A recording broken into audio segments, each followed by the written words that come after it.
श्री भागवत सुधा सागर। श्री भागवत महापुराण प्रथम स्कंद में 19 अध्याय हैं। पहला अध्याय श्री सूत जी से शौनक आदि ऋषियों का प्रश्न। मंगलाचरण। ओम तत्सत। श्री गणेशाय नमः, श्री लक्ष्मी नमः, श्री सरस्वती नमः, समस्त देवी देवताओं, पितृदेवों और गुरुजनों नमः। ओम श्री आशुतोषाय नमः। जिससे इस जगत की सृष्टि, स्थिति और प्रलय होते हैं, क्योंकि वह सभी पदार्थों में अनुगत है और असत पदार्थों से पृथक है। जड़ नहीं, चेतन है, परतंत्र नहीं, स्वयं प्रकाश है। जो ब्रह्मा नहीं, प्रत्युत उन्हें अपने संकल्प से ही जिसने उस वेदांत का दान किया है, जिसके संबंध में बड़े बड़े विद्वान भी मोहित हो जाते हैं। जैसे तेजो में, सूर्य रश्मियों में जल का, जल में स्थल का और स्थल में जल का भ्रम होता है, वैसे ही जिसमें यह त्रिगुणमयी जागृत, स्वपन, सुषुप्ति रूपा सृष्टि मिथ्या होने पर भी अधिष्ठान सत्ता से सत्यवत प्रतीत हो रही है, उस अपनी स्वयं प्रकाश ज्योति से सर्वदा और सर्वथा माया और माया कार्य से पूर्णतः मुक्त रहने वाले परम सत्य रूप परमात्मा हम ध्यान करते हैं।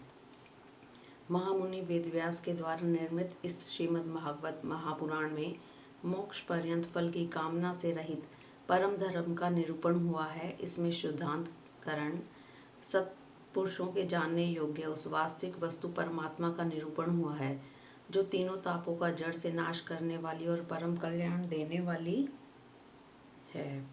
अब और किसी साधन या शास्त्र से क्या प्रयोजन। जिस समय भी सुकृति पुरुष इसके श्रवण की इच्छा करते हैं, ईश्वर उसी समय अवलंब उनके हृदय में आकर बंदी बन जाता है। रस के मर्मज्ञ भक्तजन, यह श्रीमद् भागवत वेद रूप कल्प वृक्ष का पका हुआ फल है। श्री सुखदेव रूप तोते के मुख का संबंध हो जाने से यह परम आनंदमय सुधा से परिपूर्ण हो गया है। इस फल में छिलका, गुठली आदि त्याज्य अंश तनिक भी नहीं है। यह मूर्तिमान रस है। जब तक शरीर में चेतना रहे, तब तक इस दिव्य भगवत रस का निरंतर बार बार पान करते रहो। यह पृथ्वी पर ही सुलभ है। कथा का प्रारंभ होता है यहाँ से।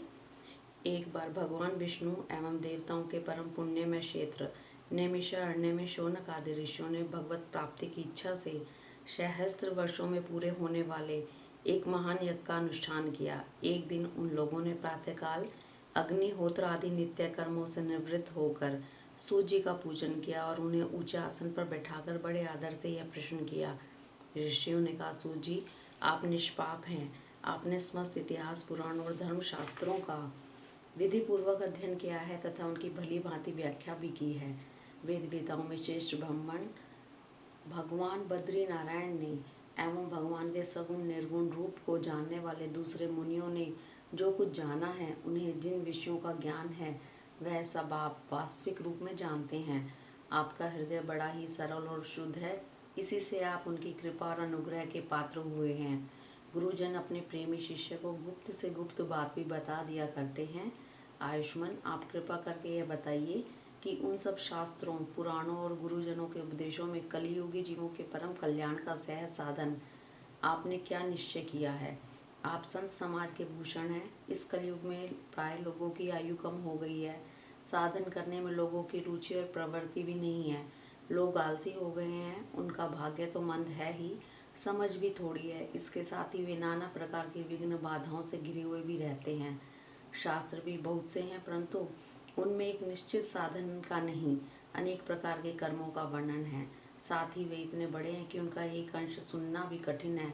आप परोपकारी हैं। अपनी बुद्धि से उनका सार निकाल कर प्राणियों के परम कल्याण के लिए हम श्रद्धालुओं को सुनाइए, जिससे हमारे अंतःकरण की शुद्धि प्राप्त हो। प्यारे सूत जी, आपका कल्याण हो। आप तो जानते ही हैं कि यदुवंशियों के रक्षक भक्त वत्सल भगवान श्री कृष्ण वसुदेव की धर्म पत्नी देवकी के गर्भ से क्या करने की इच्छा से अवतीर्ण हुए थे। हम उसे सुनना चाहते हैं। आप कृपा करके हमारे लिए उसका वर्णन कीजिए, क्योंकि भगवान का अवतार जीवों के परम कल्याण और उनकी भगवत प्रेममयी समृद्धि के लिए ही होता है। यह जीव जन्म मृत्यु के घोर चक्र में पड़ा हुआ है।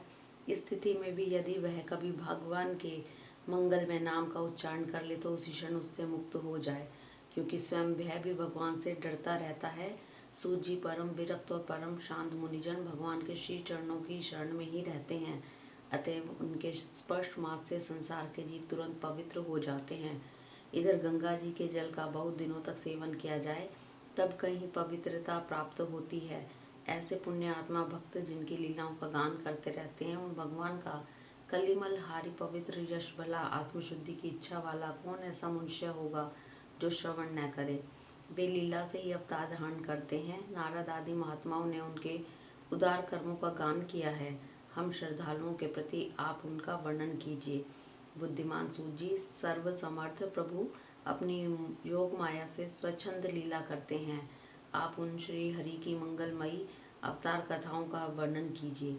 पुण्य कीर्ति भगवान की लीला सुनने से हमें कभी भी तृप्ति नहीं हो सकती, क्योंकि रसज्ञ श्रोताओं को पद पद पर भगवान की लीलाओं में नए नए रस का अनुभव होता है। भगवान श्री कृष्ण अपने को छिपाए हुए थे, लोगों के सामने ऐसी चेष्टा करते थे मानो कोई मनुष्य हो, परंतु उन्होंने बलराम जी के साथ ऐसी लीलाएं भी की हैं, ऐसा प्रक्रम भी प्रकट किया है जो मनुष्य नहीं कर सकते। कलयुग को आया जानकर इस वैष्णव क्षेत्र में हम दीर्घकालीन सत्र का संकल्प करके बैठे हैं। श्री हरि की कथा सुनने के लिए हमें अवकाश प्राप्त है। यह कलयुग अंतःकरण की पवित्रता और शक्ति का नाश करने वाला है। इससे पार पाना कठिन है। जैसे समुद्र से पार जाने वालों को कर्णधार मिल जाए, उसी प्रकार इससे पार पाने की इच्छा रखने वाले हम लोगों से ब्रह्मा ने आपको मिलाया है।